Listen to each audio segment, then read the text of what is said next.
What's up, guys? It's Corwin here. Alright, the Tigers officially wrapped up the 4-game series and their homestand with a 7-5 loss in extra innings to the Astros. That means we have split with the 4-game series of the Astros and also the 10-game homestand. We split 5 games winning, 5 games losing, which I believe will bring us down to 14 games below 500. So, not the type of homestand that we were hoping for. We were hoping for at worst 6-4, 7-3, maybe 8-2. Looking back at the homestand, it could have easily been a 7-3 record, or even an 8-2, even a 9-1. You look at the games that we lost; they were all winnable, all winnable. You sweep the White Sox, you win the first game against the Yankees. You know you had chances in the second game against the Yankees, and even in the last game.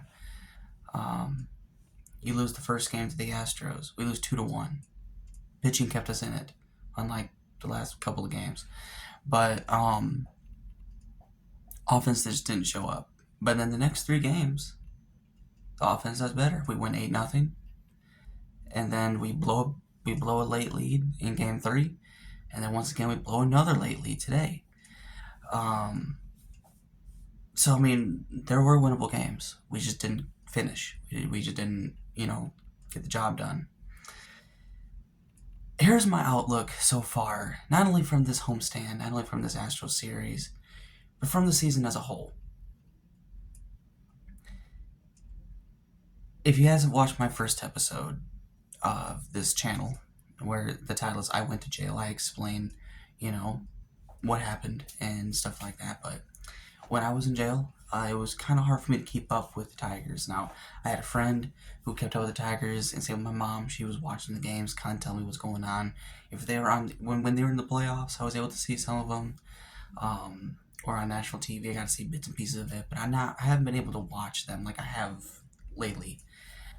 Today I didn't get to watch the game. I went to play golf, so I only got to see the first couple of innings. We were up 2-1. 2-0 when I left, but yeah. The one thing I've noticed so far, from hearing from my friends told me all year, my mom has told me all year, Gleyber Torres is the glue that seems to hold our offense together. Now, granted, our offense has been doing better lately, but I don't know what the actual numbers are, but if you look it up, whenever Gleyber Torres is in the lineup or has been in the lineup, our offense has done better than when he's been on the injured list. So hopefully he comes back soon, and maybe that'll just give us a boost to our offense, because Kerry Carpenter's starting to hit the ball better his last couple of games. A couple of homers. I think he had a hit or 2 today. Torkelson his last 4 or 5 games is starting to hit the ball better. I saw him line a few doubles. He finally hit a homer today. If we can get Carpenter's bat to get going again consistently, like we're used to seeing from Kerry Carpenter, like hitting out of the ballpark, getting on base. Central Torkelson hitting his homers as well, getting on doubles. We can get those 2 bats going, go along with Dingler, McGonigal, Riley Green. Just those 5 guys alone in a lineup doing that. And then you get Gleyber Torres back. Then you got a pretty decent offense. And then you get guys like, McKinstry that is also starting to hit the ball a little bit better, But I'm pretty sure I'm forgetting a couple players here, but Cole Keith, if he can get going a little bit. But this has been such a roller coaster of a season. You start off the season going, you literally start off the season with a win in San Diego, then you get swept. You win a series, then you get swept. You win a series, then you get swept. It was like, okay, make up your mind. Are you a good team or are you a bad team? And then, they had a pretty good April, especially at the beginning. Then you had a really bad May. We're having a pretty decent June so far. We're about to go into the month of July. This team is still not out of it yet. As crazy as it sounds, I know that the talks about trading Skubal, trading away our expiring contracts like Mize maybe, Flaherty maybe, Finnegan, the guys that are on expiring contracts this year. This team is still in it. I know I just said that. Thankfully, the whole entire American League is terrible, like for the exception of the Yankees and the Tampa Bay Rays. The American League is wide open. We're still technically in the division race as well. I think we're now. I have to look at the numbers. I don't have anything to look it up. I'm using my phone to record this, but I believe we're probably around 7 or 8 games back of the division. Which, with how much baseball's left to be played, you get one hot month. Like we were hoping this was the month to go hot, but let's say in July or August, we only lose like 2 or 3 games. I know that seems crazy to say that, but just hypothetically, if they do, we're right back to the division race. Or if the White Sox and the Guardians are at the top of the list right now, if they start fumbling, and really they're not overly powerful teams. The White Sox, I believe, are just overperforming right now. I feel like eventually they're going to come down to earth.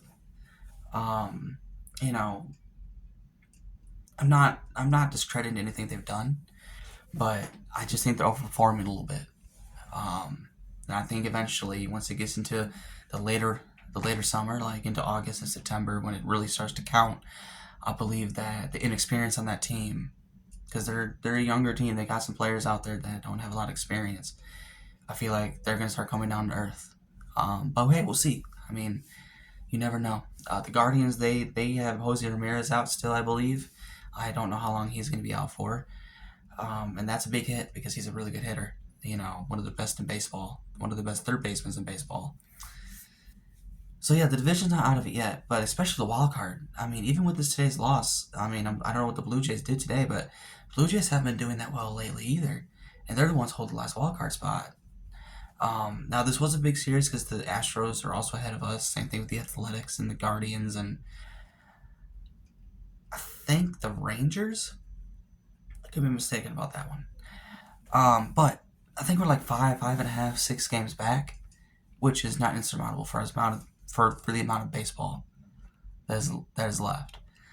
So let's just see. Let's just keep playing games. As we have to, obviously, but um, I feel like that if this is a big if, but if the Tigers can find a way, we got 4 more series left before the All Star break. We go to New York tomorrow to play the Yankees in the Bronx for 3. Then we go to Texas to play the Rangers.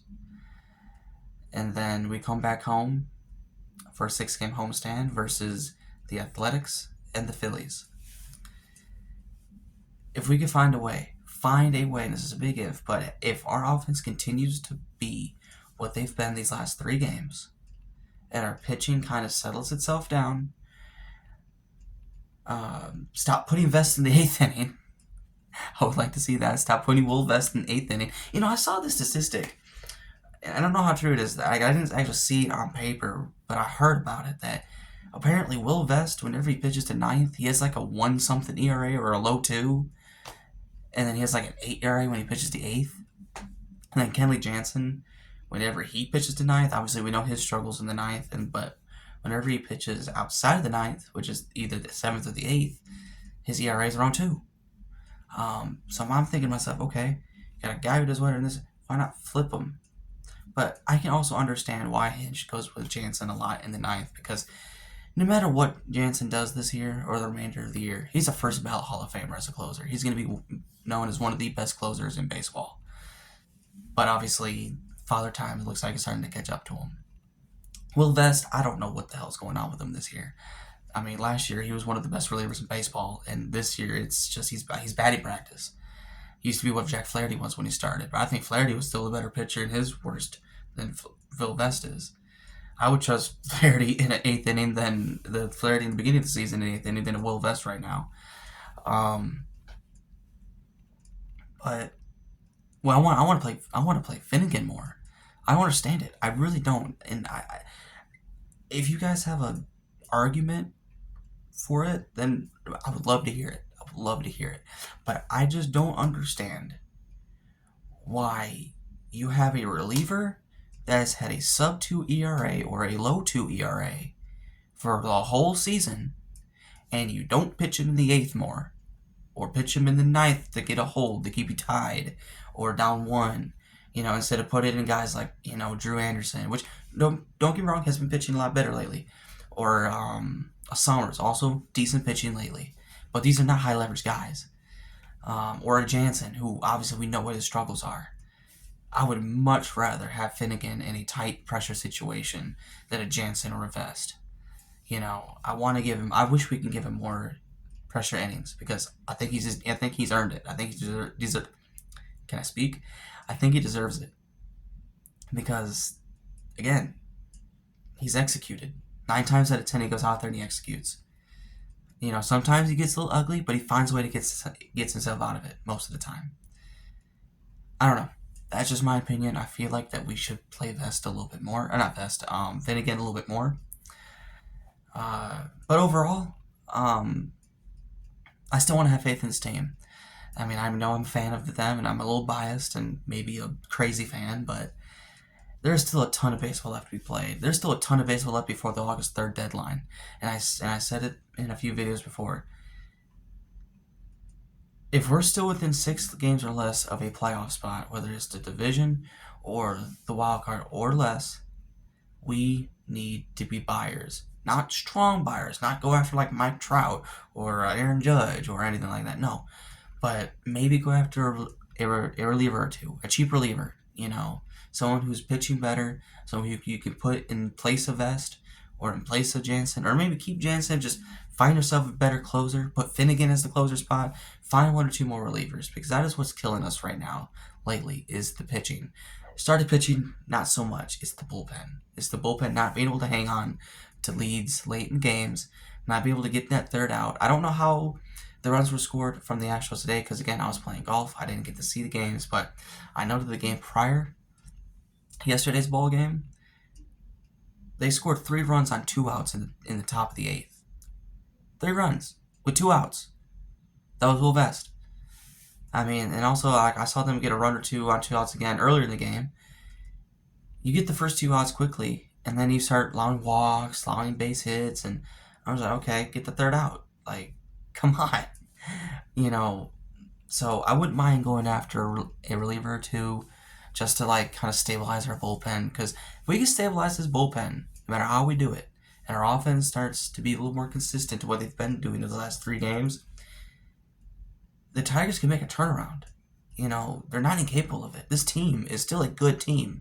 I don't care what the record says. On paper, this is a good team. We're just not acting like it. We're not playing like it. And that's what's frustrating because we had some high hopes going into this year. I firmly believe that Tarek Skubal will figure himself out. We got to be patient, as I said before. He is not even 60 days removed from having surgery on his throwing arm or his throwing elbow. It's somewhere around here, I think it was, when he had loose bodies in his arm. I think it was his throwing arm, too. Not even 60 days removed. Of course he's not going to be his normal self. As much as we all want him to be, as much as he wants himself to be, he got his arm cut into. I mean, it's going to take time for him to recover. I mean, I'm not saying he's not healthy and he's not capable of pitching. We've seen that. He's not been over bad either. But we're used to seeing a standard from Skubal, and we're seeing him as just a average starter. Like a middle of the rotation starter, 3rd or 4th spot starter instead of an ace and a Cy Young type. We're used to seeing him that, and he's not doing that right now. And we're all like, oh, Skubal's, we're worried about.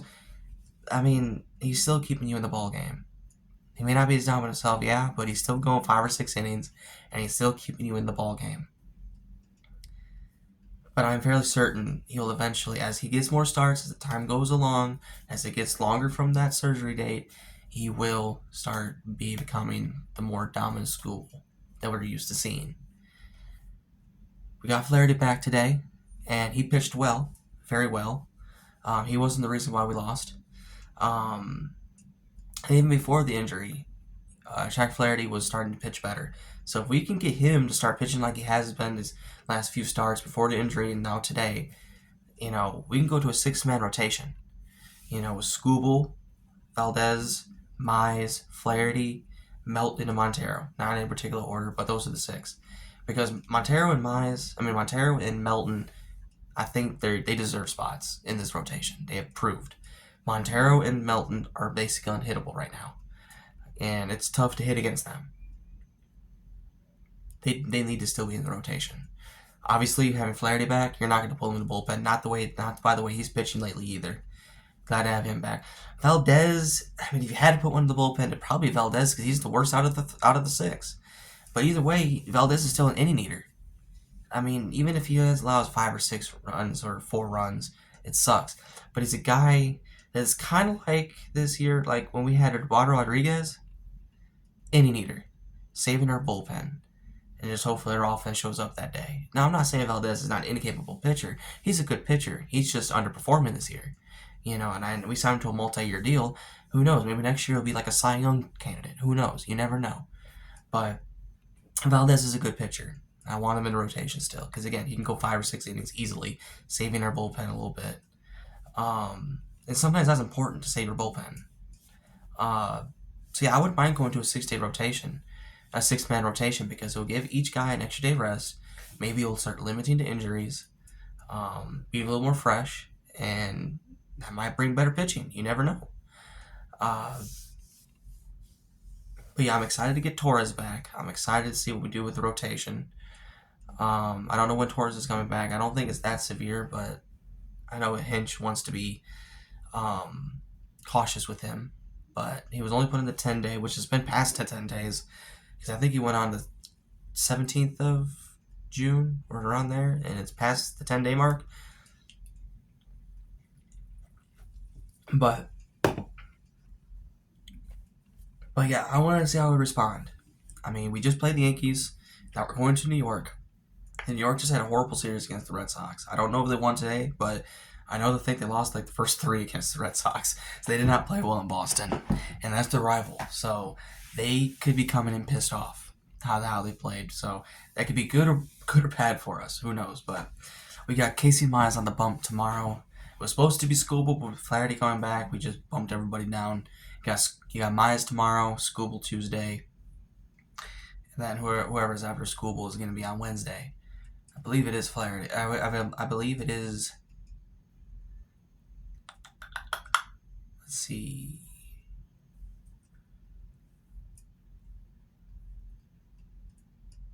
I think it's Melton actually. Either Melton or Montero is one of those two is going to get Wednesday. So we got our better pitchers going out there. So that each of those games, as long as they pitch well, which we are used to seeing them pitch well, we should be able to be in every game. Now, can we finish? That's the big part. But I would like to see us win the next 4 series. I know that seems like a big ask, but you do that, you go into the All-Star break with 4 series wins in a row, you're back in the race. You're back way in the heat of it. And now we're going to stop talking about trading Skubal and trying to add to this team and making a push. And that's what I feel like this team still should be because, again, we're not out of it. As bad as the season has been, as bad as we've played, as bad as the record looks, we are still well within the wild card race. And I know some people are probably going to say, well, is it worth it just to try to make the playoffs as, underdog team? Maybe not, probably won't go anywhere and all that. And instead of trying to get some assets for the future, I get all that. But at the same time, we're not rebuilding anymore. At least as far as I know, we're not rebuilding. As far as I know, we're a win now. That's I thought the mindset going into the season was, in the past couple of seasons, I thought we were gonna win now. And I don't care how you make the playoffs. I really don't. I don't care if you were dominating the whole season. I don't care if you were just, a good team that won your division. I don't care if you barely squeaked into the playoffs. I don't care if you have a below 500 record. Guess what? You're in the playoffs and anything can happen. Anything can happen. A pitcher can have a bad day. I mean, can. It's possible. If you make the playoffs, you have a chance for the World Series. Doesn't matter how you get there. You got there. And right now, I want this team to get there. I don't care how they do it. I want them to get there. I'm out of jail. I've been in jail for 2 years. I missed the last 2 playoff seasons. I was able to see it a little bit last year. The year before, I kind of saw a little bit of it. But last year, I got to see a little bit more of it. But I would like to be able to watch a playoff baseball with my family and my friends. I understand there's next season and season after, but I'm not ready to give up on this season yet. And honestly, Tigers fans, we shouldn't either. I mean, you have one really good month, which was, again, we were hoping June would be that, but it was still better than May. So we're playing better baseball. We just got to start finishing games. We just got to start finishing games. Let's see how July goes and get to the trade deadline and see where we are at there. If we can have a good July and the rest of June going into the All-Star break, you never know. But these are some big games coming up. These next 4 series could very well define the rest of the season. If you go out there and lose 3 or 4 of the series, oh yeah, we're probably going to be selling. School was probably out the door. But you go out there and win 3, maybe even just win 2, go split, win 2 of the series, and win at least 1 game in the other series. Let's see, I think they're all 6-game series. All 6-game series, all 3-game series. So I think we got 12 games left before the the All-Star break. I feel like 8-4 at least. You go 8-4. I think we get to 9 games below 500. Let's see, we're 14 games minus 5. Yep, 9. You become 9 games below 500, and then you inch closer to that wild card spot, and maybe even the division. So yeah, these are some big series, especially against the Athletics and the Rangers, because I think we're under them in the wild card race. So we have a chance to maybe get closer to them, or maybe even jump them, depending on what the record's like. So, Tigers fans, let's not give up just yet. Let's wait till August 3rd, then give up. But I mean, it was a rough homestand because it felt like it could have been better, and it should have been better. I mean, today's and yesterday's game should have been wins, so we should be at 7-3 and not 5-5. And then one of the two, at least one of the 2 Yankees games should have been a win. So I mean, it really could have been 8-2. I mean, if you really think about it, it could have easily been 8-2 if you made a better pitch here and there. So. Let's just move on. We got New York tomorrow. We got 3 in the Bronx. It's going to be a good series because every time the Yankees and Tigers play, it's always a good series.